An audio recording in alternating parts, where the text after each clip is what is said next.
Hello friends, রংধনু রান্নাঘর থেকে স্বাগত জানিয়ে আরও একটি নতুন ভিডিও নিয়ে হাজির হয়ে গেলাম। আজকে তৈরি করা দেখাবো সরিষা ইলিশ। সঠিক উপকরণ আর সঠিক পরিমাপ দিয়ে সরিষা ইলিশের পারফেক্ট স্বাদ পাওয়া যায়। আজ আমি চেষ্টা করেছি রেসিপিটি সহজভাবে দেখানোর জন্য। তাহলে রান্নায় যা যা লাগবে,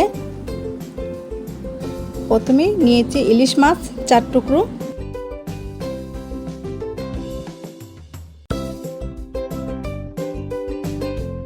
নিয়ে নিলাম পেঁয়াজ কুচি 1 কাপ, এখানে 2 চামচ লাল সরিষা 2 চামচ সাদা সরিষা নিয়েছি, এখানে 4টা কাঁচামরিচ আছে, পরিমাণ মতো লবণ আর পানি নিয়ে নিলাম। এখন পানি দিয়ে সরিষাটাকে ভালোভাবে ভিজিয়ে 10 মিনিটের জন্য রেখে দেব।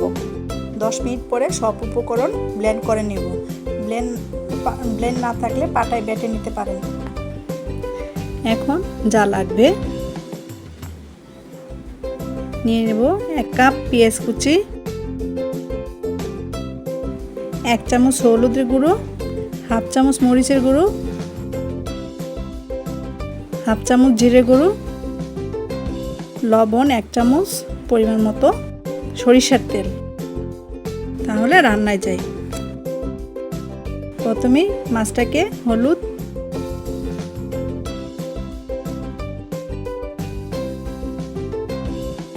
প্রথমে ফ্রাই প্যান বসিয়ে দিয়ে দিলাম 1/2 কাপ সরিষার তেল। তেলটা গরম হয়ে গেলে তাতে দিয়ে দেব পেঁয়াজ কুচি।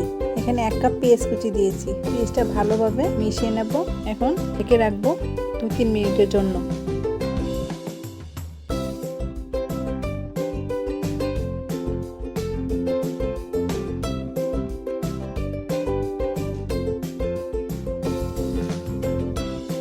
এখন দিয়ে দেব পরিমাণ মতো লবণ,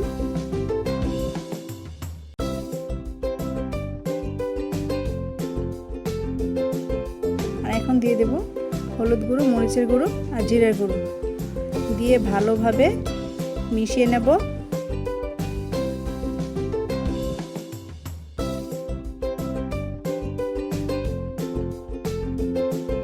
এখন দিয়ে দেব সরিষা বাটা। সরিষার বাটাটা দিয়ে ভালোভাবে মশলার সাথে মিশিয়ে নিতে হবে।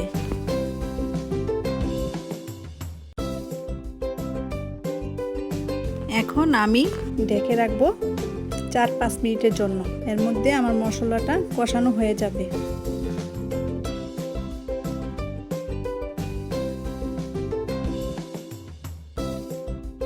এখন দিয়ে দেব ইলিশ মাছের টুকরোগুলো, দিয়ে ঢেকে রাখবো 4-5 মিনিটের জন্য। 4-5 মিনিট হয়ে গেলে আমি আস্তে আস্তে এটা উল্টিয়ে নেব।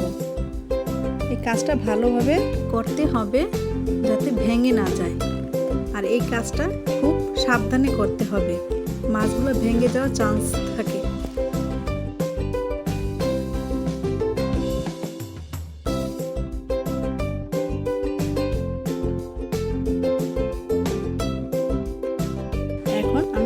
দিয়ে দেব 1 কাপ পরিমাণে কুসুম কুসুম গরম পানি।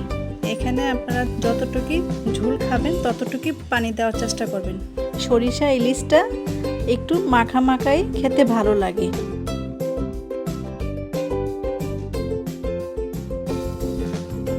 এখন আমি ঢেকে রাখবো 4-5 মিনিটের জন্য।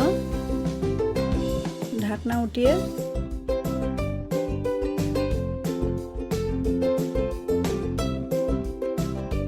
4-5 মিনিট পরে আমি দিয়ে দেব 4টা কাঁচামরিচ, দিয়ে একটু মিশিয়ে নেব।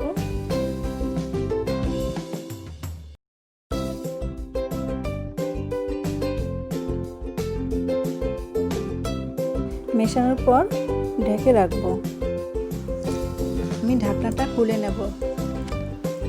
আমার রান্নাটা শেষ হয়ে গেছে। আমি এখন পরিবেশন করে দেখাবো।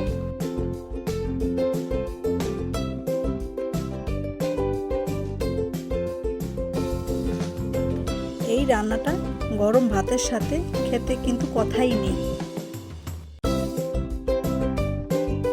আমার রান্নাটি যদি ভালো লেগে থাকে লাইক করবেন, বন্ধুদের সাথে শেয়ার করবেন, প্লিজ সাবস্ক্রাইব করে দেবেন।